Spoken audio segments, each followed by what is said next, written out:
Selamat datang di perjalanan waktu Indonesia. Perjalanan yang akan membawa Anda sedikit mengetahui bagaimana Indonesia dulu. Alamnya, manusianya, dan aspek kehidupan di dalamnya. Indonesia adalah rajutan dari proses merajut antara alam dan manusia. Indonesia yang sekarang terlahir dari proses hukum alam disertai ikhtiar manusianya.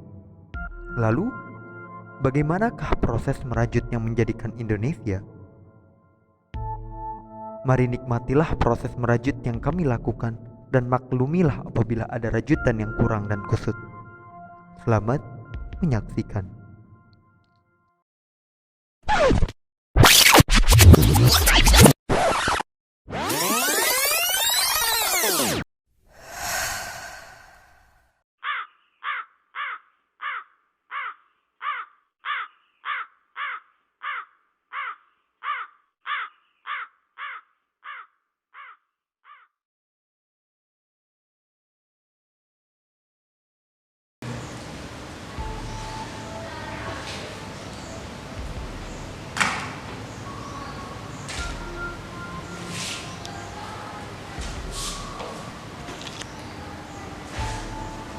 Jauh sebelum nama Indonesia lahir dari darah para pejuang, kita diperkenalkan dengan nama Nusantara.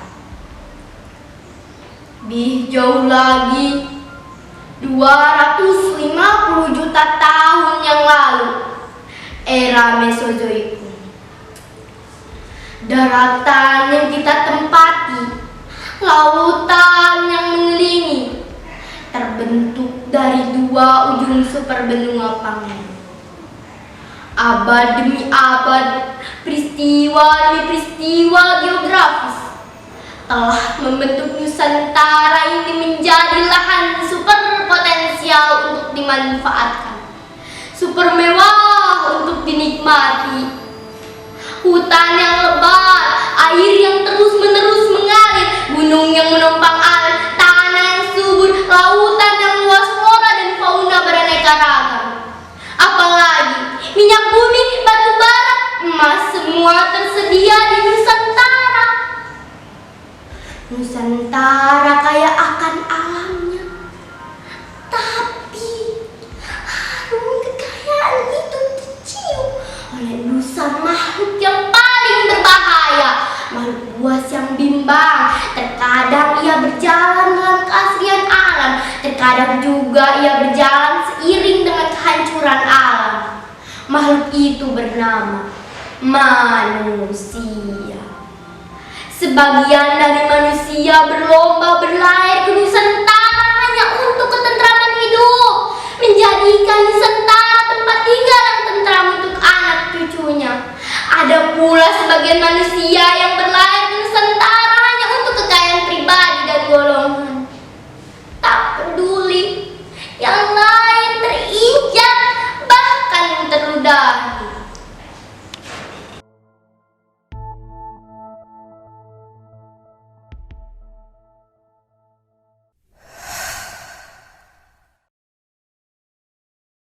Manusia datang secara bergiliran, entah itu yang berkulit putih gading, hitam pekat, berkulit kuning langsat maupun berkulit sawo matang. Manusia itu datang dari segala penjuru, timur, barat, utara, selatan. Manusia itu datang dengan misinya masing-masing, dengan kepentingan masing-masing. Entah itu kepentingan golongannya, rasnya, sukunya, maupun agamanya. Mencari keuntungan Nusantara dengan jalan masing-masing. Tak peduli bersinggungan, bahkan sengaja ditabrakan. Nusantara pun dipenuhi manusia-manusia yang ingin menjadikan Nusantara sebagai tempat tinggal untuk hidup dan berkembang, tempat bernaung berlindung dari kesusahan, tempat bernaung bahwasanya mereka tinggal di tempat yang kaya akan segalanya. Tak perlu khawatir mati kelaparan, tak perlu susah mencari makanan. Mereka pun terkumpul dalam nama Nusantara dan tersebar dalam pulau yang ditemui. Hingga kini mereka dikenal dengan pribumi yang kini tersebar dari ujung Aceh sampai ujung Papua. Pribumi bersosialisasi, membangun peradaban hingga Nusantara penuh dengan kerajaan-kerajaan, terbentang luas dengan gagah berani, mulai dari kerajaan Hindu dan Buddha menguasai Nusantara selama berabad-abad lamanya hingga kerajaan Islam yang mulai hadir di tanah Nusantara. Kerajaan-kerajaan itu berdiri mempertahankan harkat dan martabat tanah air yang ditempati, berikrar kepada asing yang datang bahwa ini adalah tanah kami, tanah Nusantara untuk orang pribumi. Kami akan mempertahankannya hingga titik nadir kerajaan. Sejarah panjang mencatat bahwa kerajaan-kerajaan Nusantara terdengar kegarangannya sampai tanah Cina, terdengar kehebatannya sampai laut Eropa. Sriwijaya kaya akan ekonomi, Majapahit hebat akan prajurit, hingga bangsa sekali, bangsa yang katanya berhasil menginvasi hampir seluruh daerah di bumi, bangsa berdaya Majapahit. Kerajaan Aceh yang tak tergoyahkan oleh bangsa Eropa. Masih banyak kerajaan yang berdiri tegak mempertahankan tanah Nusantara dan cecaran gempuran lecek daripada orang asing yang datang. Kejayaan kerajaan, kegagahan prajuritnya, kehebatan rajanya tidak menghentikan gerak laju bangsa asing, terutama bangsa Eropa, untuk berlayar ke Nusantara dengan misi gospel, God dan glory. Mereka datang silih berganti. Portugis, Belanda, Inggris, Spanyol datang untuk merampas kekayaan tanah tercinta. Taktik liciknya mulanya sebagai pedagang. Pribumi polos menerima datangnya bangsa asing dengan menerima sekeping uang yang ditukar dengan rempah berkualitas yang tak pernah ada di tanah Eropa. Seiring berjalannya waktu, mereka terus datang, berdagang hingga mereka melihat kesempatan untuk berkuasa, untuk menipu pribumi yang polos, untuk mengambil semua kekayaan Nusantara. Pribumi yang mulanya menerima sekeping uang, kini mereka dipaksa untuk melaksanakan perintah untuk mengumpulkan kekayaan Nusantara untuk dibawa pulang ke tanah Eropa. Jika tidak, mereka akan mati, atau anaknya, atau istrinya, atau keluarganya. Kerajaan yang katanya tadi gagah dan berani dibuat hancur oleh taktik adu domba para penjajah. Kerajaan hancur oleh kerajaan lain yang sebenarnya mereka sama-sama tinggal dan berasal dari Nusantara. Kerajaan hancur tak tersisa dan bangsa asing berkuasa dengan semena-mena.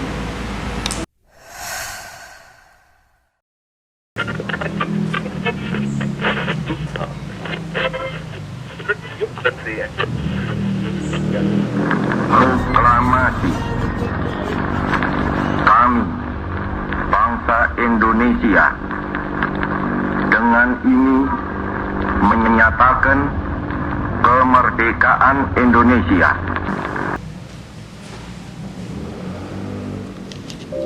Masa kerajaan telah terlewati, namun semangat memperjuangkan tanah air belum terhenti. Semangat kerajaan tereduksi menjadi individu-individu lebih hebat. Lahir anak-anak tanah air yang cerdas dan berani. Hos Cokroaminoto, Kiai Haji Agus Salim, Muhammad Natsir, Bung Karno, Bung Hatta, Jenderal Sudirman, Tan Malaka, Muhammad Yamin, Sayuti Melik, dan masih banyak lagi. Mereka dikenal dengan patriotismenya, melawan penjajah bukan saja hanya dengan tombak dan panah, namun juga dengan politik, hukum, dan pers. Di saat perang berdarah melawan penjajah, mereka berperang dengan otaknya, mendebat politik penjajah, belajar dengan metode penjajah, hingga dapat menusuk penjajah dengan cara penjajah sendiri dan mengusirnya. bersafari, meminta bantuan ke negara di dunia demi mendukung kemerdekaan Indonesia. Mereka bukan saja hanya pandai membuat strategi perang, mereka pun pandai dalam membuat visi ke depan, visi yang membawa panji-panji kesatuan Nusantara, dan dari mereka tercipta nama Indonesia. Tergagas konsep persatuan Indonesia dengan mengatasnamakan bangsa Indonesia. Tak peduli memiliki warna kulit berbeda, menyembah Tuhan yang berbeda, bertempat tinggal di tempat yang berbeda, karena yang terpenting adalah kesatuan dan persatuan dari Sabang sampai Merauke, dari Pulau W sampai Pulau Rote menjadi bangsa Indonesia dan negara Indonesia. Peristiwa itu terdeklarasikan pada tanggal 17 Agustus 1945, dikumandangkan dengan lantang oleh Insinyur Soekarno dan didampingi oleh Muhammad Hatta di Jalan Pegangsaan Timur nomor 56 Jakarta. Sorak-sorai tangis haru kebahagiaan menetesi tanah air Indonesia. Beratus-ratus tahun perjuangan dan bakti, darah yang mengalir tanpa henti, doa yang dipanjatkan dengan khusyuk, terbayar dengan kemerdekaan Indonesia. Kemerdekaan yang membuat rakyat tak perlu lagi bekerja dengan paksaan, mendapat upah hanya untuk makan sehari sekali, tak perlu lagi memperjuangkan hak dengan darah, karena kemerdekaan sudah ada di setiap darah rakyat Indonesia. Itulah sejarah panjang perjuangan Indonesia dalam melawan bangsa asing, sejarah patriotisme, sejarah yang membawa Indonesia kepada kemerdekaannya, Indonesia merdeka.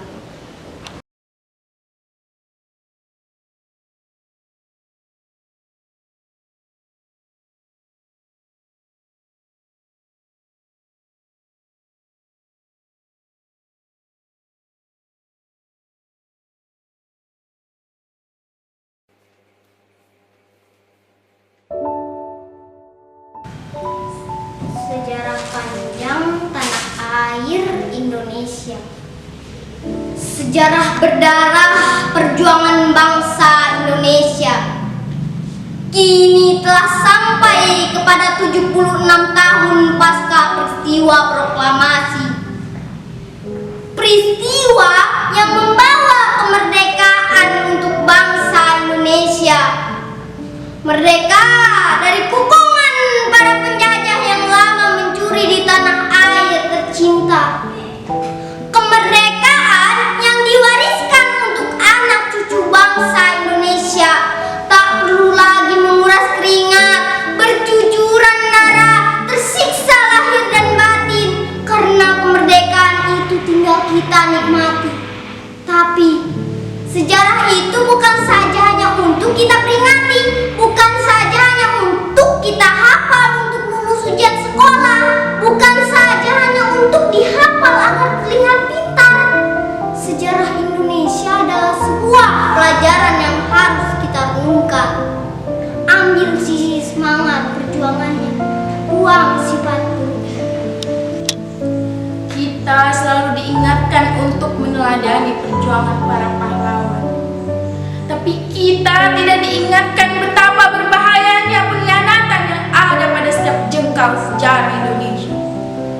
Pengkhianatan dari anak bangsa sendiri, pengkhianatan yang membuat perjuangan alat dan lama, pengkhianatan yang membuat kerajaan hebat Majapahit, Pajajaran, Aceh, Sriwijaya runtuh, pengkhianatan yang membuat para pahlawan tertangkap dan dipenjara oleh para penjajah, pengkhianatan yang membuat ke-6 jenderal dan 1 perwira mati secara mengenaskan di lubang buaya. Kita dapat menyadarinya bahwa pengkhianatan itu ada di setiap zaman. Pengkhianatan dengan tujuan kepentingan pribadi, tak peduli rakyat menderita, bahkan tak peduli kesatuan dan persatuan Indonesia hancur tak berdaya. Pengkhianatan inilah yang harus kita ingat dan pelajari. Bagaimana taktiknya siapa saja yang termasuk ke dalamnya, dan apa tujuannya, sehingga kita dapat mengantisipasi jangan sampai pengkhianatan terjadi.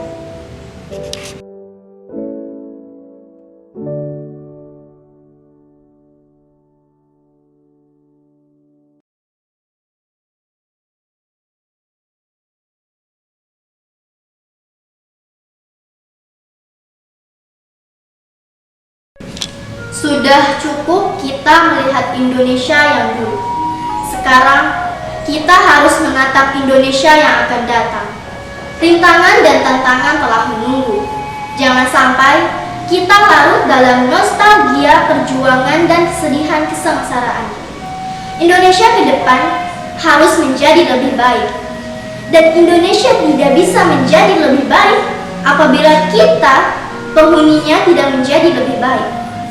Berkacalah jika ingin Indonesia ke depan ingin menjadi lebih baik. Apakah kita bisa menerima Indonesia dengan beragam sukunya, beragam agamanya, beragam budaya dan bahasanya? Apakah kita sudah keluar dari bayang-bayang menghakimi bahwa orang yang berbeda dengan kita itu tidak lebih baik dari kita? Apakah kita sudah menurunkan ego bahwa semua orang harus baik kepada kita, sedangkan kita sendiri tak pernah berbuat baik? Dan apakah kita sudah berhenti memfitnah, bergunjing, menyebar kebencian, melakukan perbuatan buruk, namun mengatasnamakan kepentingan agama, ras, suku, golongan? Jika semua itu belum terlaksana, maka bagaimanapun caranya, Indonesia tidak akan menjadi lebih baik. Dan jika ingin Indonesia menjadi lebih baik, maka tinggalkanlah sifat buruk itu. Tumbuhkanlah Indonesia dengan rasa kasih sayang, tanpa iri, dengki, dan benci. Buang sifat prasangka buruk, hadirkan prasangka baik. Terima setiap perbedaan, buat tujuan untuk Indonesia ke depan. Kita harus jadi bangsa yang cerdas dalam menghadapi segala tantangan dan rintangan.